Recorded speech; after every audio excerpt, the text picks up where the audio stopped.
ஒரு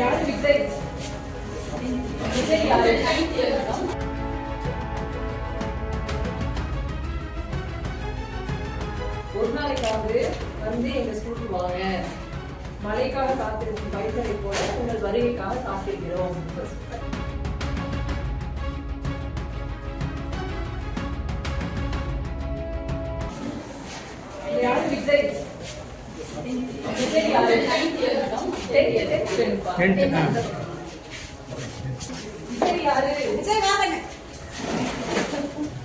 நீங்க தானா?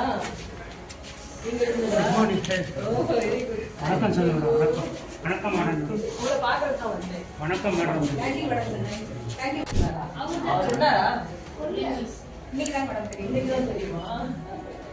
அழகா நம்மளை பத்தின கதையெல்லாம் எழுதிட்டு அவர் என்ன எழுதியிருக்காருன்னா, ஒரு சாதாரண குடும்பத்துல பிறந்து படிச்சுட்டு இது எங்க இருந்து பிடிச்சாரு வாட்ஸ்அப்ல படிச்சிருக்காங்க.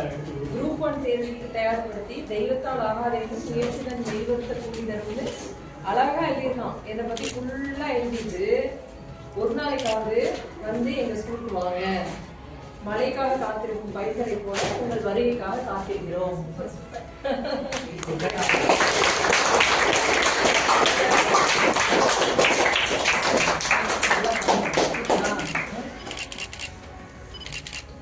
ரொம்ப சந்தோஷமா இருக்கு உங்களை எல்லாம் இன்னைக்கு பாக்குறதுல. கண்டிப்பா அது ஒன்றும் பிரச்சனை இல்லை. ஒரு நாள் இன்னைக்கா இல்ல நோ ப்ராப்ளம்.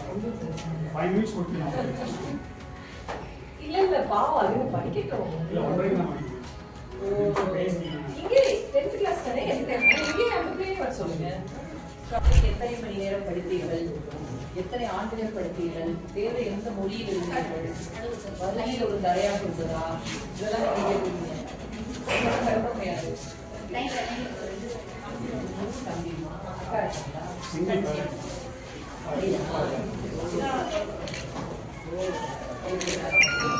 அக்கா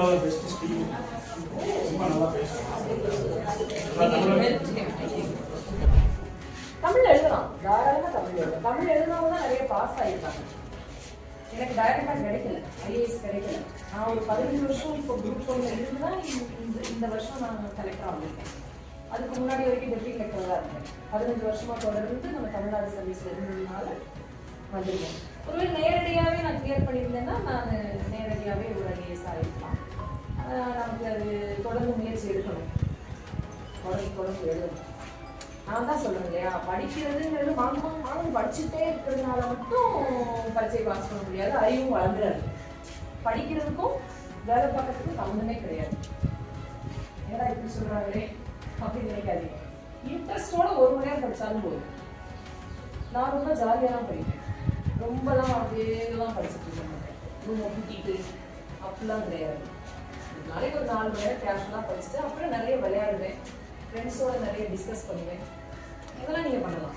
ஏதோ ஒரு டாபிக் இப்போ நம்ம அது சின்ன பிள்ளையிலேருந்தே வளர்த்திக்கலாம். ஒரு மலையை பற்றி பேசுங்க அப்படின்னு இந்த பெஞ்சில் யாராவது ஒரு ஃப்ரெண்ட் இருப்பீங்க இல்லையா, நீங்கள் மலையை பற்றி எழுத்து வராமல் எல்லாருமே அவங்க தான் எழுதிட்டு வருவீங்க, அப்படியே டிஸ்கஸ் பண்ணுவோம். அந்த மாதிரி நமக்கு சம்மந்தம் இல்லாது, நம்ம சப்ஜெக்டை சம்மந்தம் இல்லாத ஏதாவது ஒரு டாப்பிக்கை பற்றி எழுதி அதை எழுந்து நின்று பேசிக்கிறது, ஷேர் பண்ணிக்கிறது, இப்படிலாம் பண்ணீங்கன்னா உங்களுக்கு நிறைய அறிவு வளர்ந்துடும். சரியா? எக்ஸாம் நெருங்க நம்ம திருப்பி அதை ப்ரிப்பரேஷன்ஸ் தான் திருப்பி நமக்கே தெரியும் எவ்வளோ நேரம் படிக்கலாம், எவ்வளோ நேரம் படித்தா போகும்.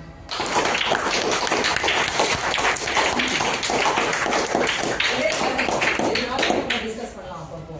சரியா? நல்லா படிக்கணும். ஓகே, 100% பாஸ் பண்ணணும். சரியா? பாய்.